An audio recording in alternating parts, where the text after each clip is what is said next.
you can feel like the inertia of it just coming at you at full speed. Like that's about as close as you can get to the, to those cars, and it's like you almost feel like you reach out and, and like you feel that air, and like as soon as like they come whipping by, it's like it opens up your eyes, like your mind just like exploding with like, whoa, this is really cool.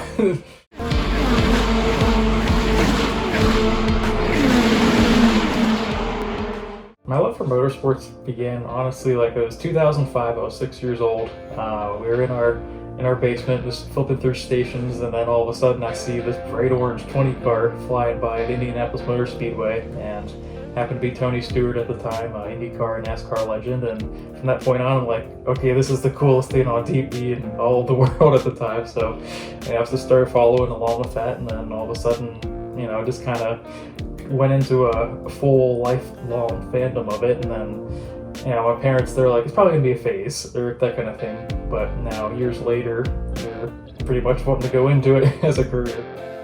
I know, like when I was doing stuff with the radio station, with the sports network here, I felt like, okay, I'm doing stuff, but I knew obviously no one's going to cover racing here. There's not like a college race team of that nature here or anywhere. But I knew that motorsports is pretty much like what I would want to be around 24/7. Obviously, and I love football, and like hockey, it's really fun to, call games for, but I want to do something different and like really because I know I wouldn't be able to really, in my opinion, I don't think I'd be able to do anything with motorsports unless I actually started something on my own and actually showed potential employers that, okay, he can actually talk about motorsports, he can interview drivers, crew chiefs, whatever it may be.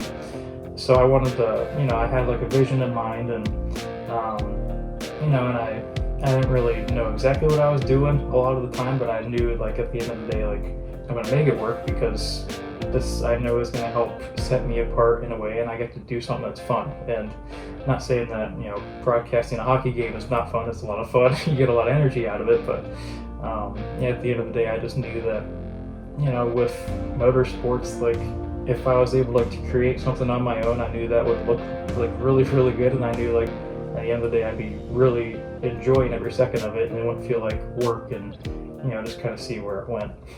Well, I had started the podcast back in May 2019, and I would do these random episodes of recaps of just IndyCar races, and they were very long, and they didn't really help a lot. I felt like I was just kind of like going through the motions per se, and then I tried emailing different teams, didn't really know what I was doing, and as I was emailing teams, they didn't really get much back. This was before COVID, because like you'd have to either do it in person or have to be like a phone call, but since I didn't have, I guess, as much of like a following at the time, you didn't really get those opportunities. And then COVID hit, and then all of a sudden it was like the floodgates started to open. The first guy I asked was Alan Bestwick, former ESPN broadcaster for NASCAR, IndyCar, and I just messaged him, and since no one really has anything else to do, like, yeah, let's do that. And I still remember the first interview was, you're nervous, you're sweating like as much as possible, and it was a learning experience. And then all of a sudden it's like 2 weeks kind of are into it, and then Mario Andretti of all people, like I remember getting I sent his PR team like a email, like shot in the dark. You're like, this isn't gonna happen, and then all of a sudden you get an email, David, you will interview Mario Andretti at, and you're like, oh my gosh. I was completely floored. You're like how in the world is this possible? Because that's like your second interview ever, and it's literally one of the most prestigious names in all of sports, Andretti, and and then you did that, and then all of a sudden floodgates continued to open, James Hinchcliffe, Connor Daly, and all these other guys, and then it kind of took off from there. And I think with COVID, it just kind of helped.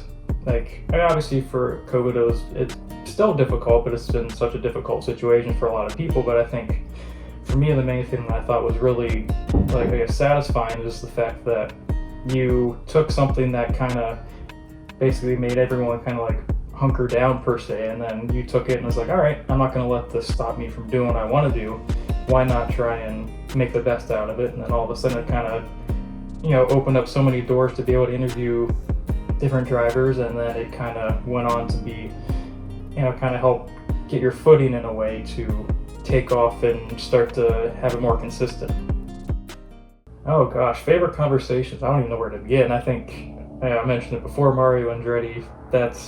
I feel like if you're going to interview anyone if any driver, your first ever driver is going to be Mario Andretti, like I'd say that's probably the coolest thing you could possibly have. Hearing the endless stories that he has, I ended up being able to interview him twice, and it's just, you could always have endless questions, just because he's seen so much of Formula One, NASCAR, IndyCar, like literally every single type of motorsport. Like he's kind of the grandfather that knows all about any type of motorsport, and whenever he comments on something that, this is the right thing, he knows what he's talking about, and he knows from experience.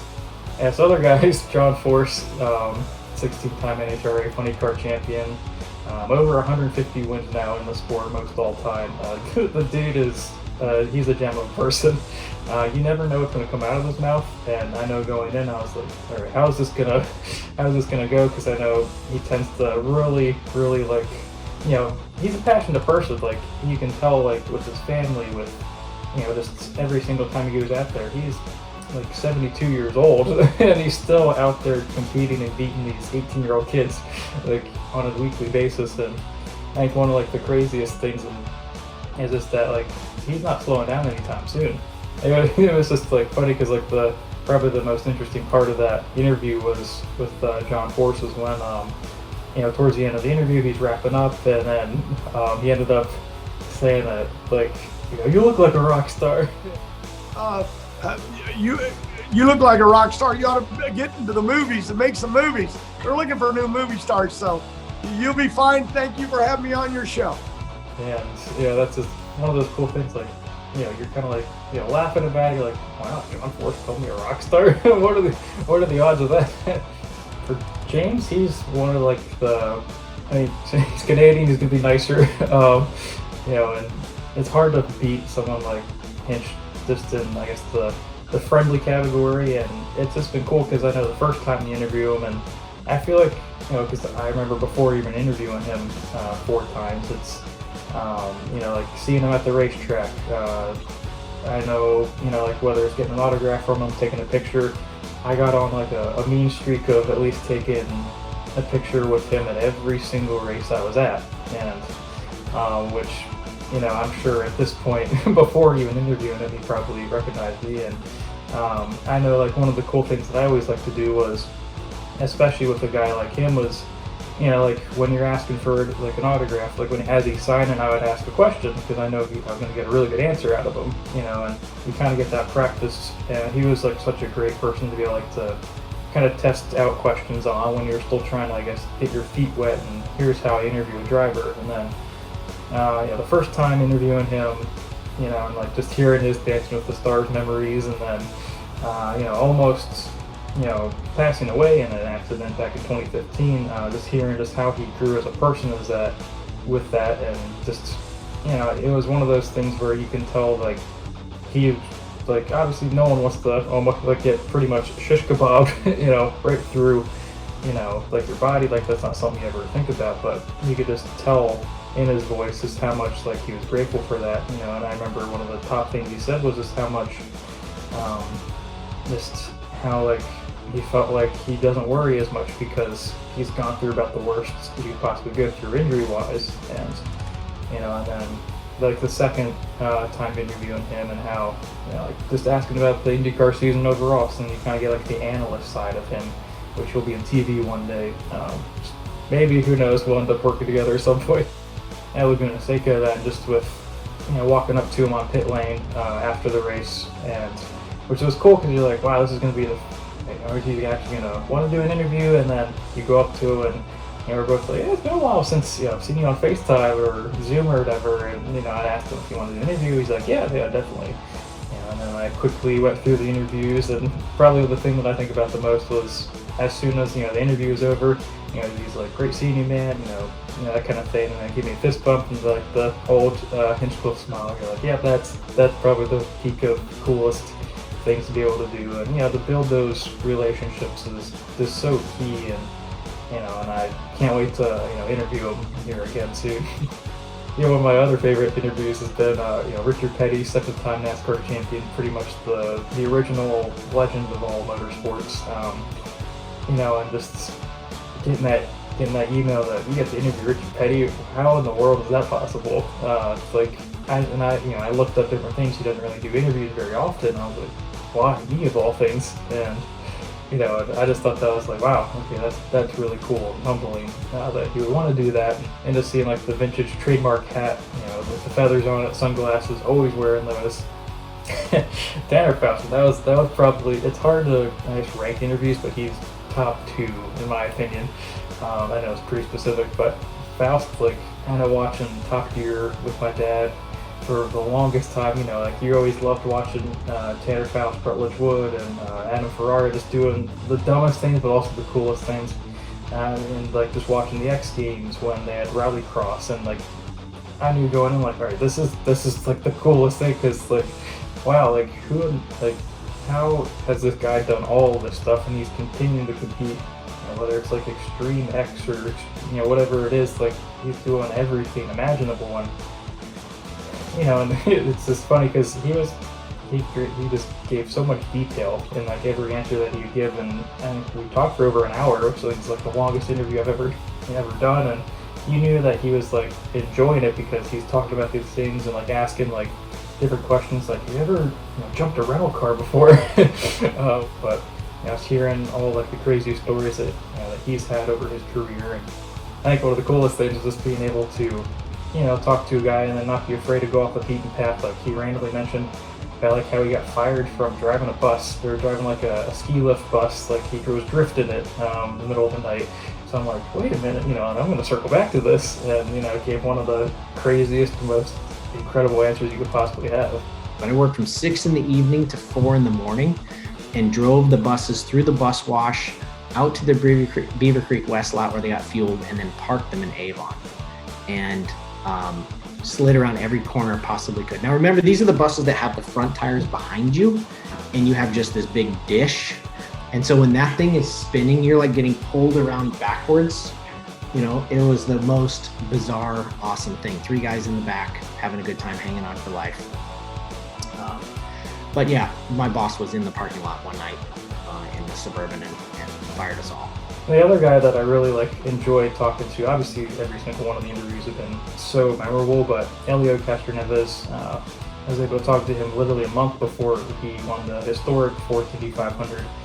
Just talking to him about just, he obviously, if anyone has seen Helio in action, in person, any interview, any conversation, he's like, oh yeah, just having the greatest time, always having a smile on his face. And I think that was just cool, because we talked about everything from, basically dissecting his 3 Indy 500s at the time and how those happened, and talking about his trophy room, and he showed me his trophies and how the fence climbing started, and and then competing in the SRX. And I know I was, and he said remember I was you might need a washing machine or something like that, and then I followed up with him at Laguna Seca, and he's like, yeah, and he's still got dirt coming out my nose, that type of thing. And he's just such a charismatic person, and just to hear from a guy who has seen it all and is just so competitive in what he does, and that's just such a cool feeling to see someone and to really talk to him, you're heading home, because I just love seeing any interviewee smile all the time, knowing that okay, you're doing good, type of thing. Just see him smiling and laughing, and you're just hooting and hollering first day. It's just it just made you feel good inside. I remember the thing that stuck out to me the most is right before the interview ended, he's you're doing great things, and can't wait to see you at the track here soon too. And that's just the icing on the cake. With the interviews, I just love talking talking to drivers about just not only just on the track but off the track. I think it's just fun to kind of get the driver underneath the helmet and really help people understand that these are people too.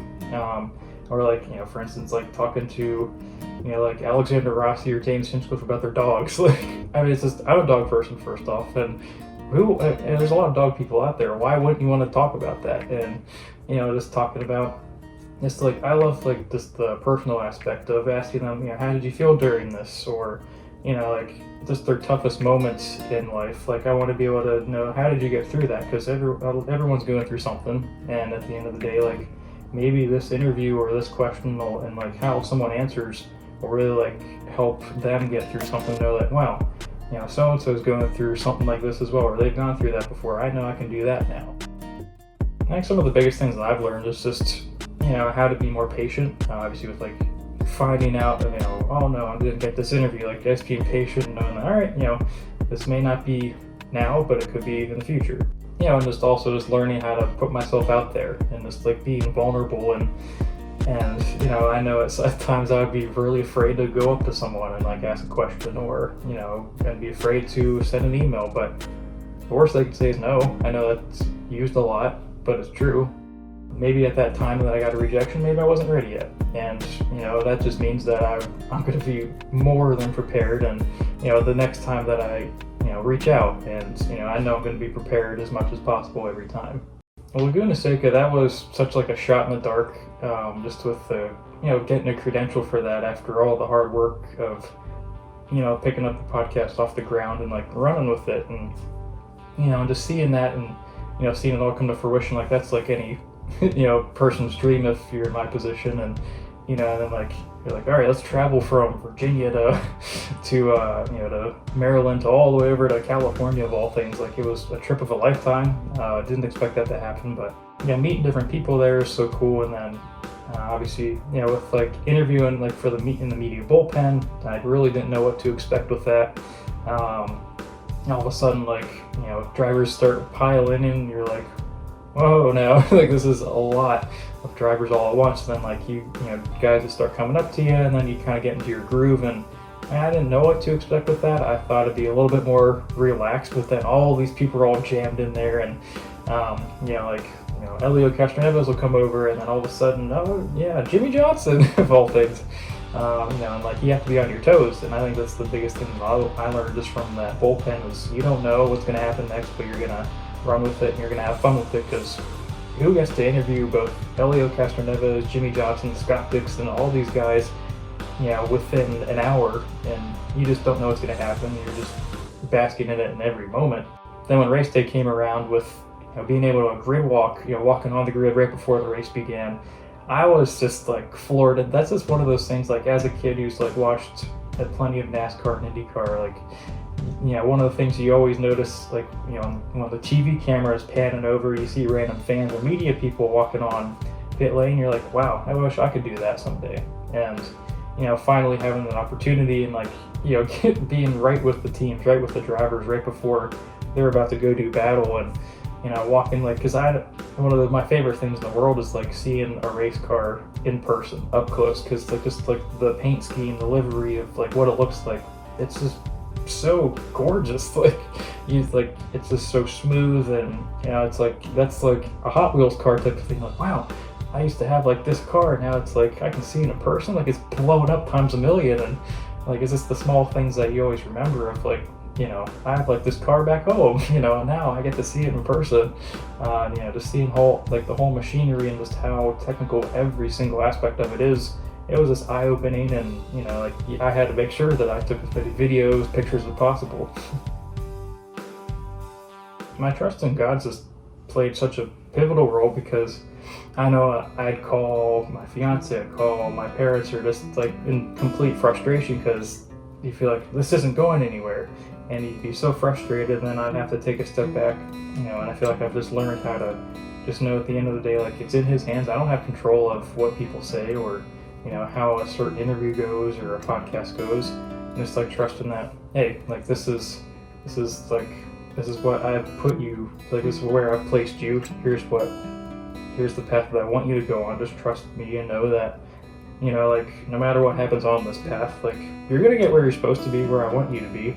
And at the end of the day, just having that peace and knowing that He's got all of it figured out. He knows, you know, what driver would I interview next? Or he knows what I'm going to eat, 2 years from now, and 2 years and 8 days, or something like that. And why should I worry about just, something that I have no control over? I do what I can do, and it's the only thing you can do. And it's just like peaceful knowing that, okay, I'm just going to do this. I don't know how it's going to work, but I'm just going to have confidence and know that, like, it's all worked out for my benefit and the best that God has for me.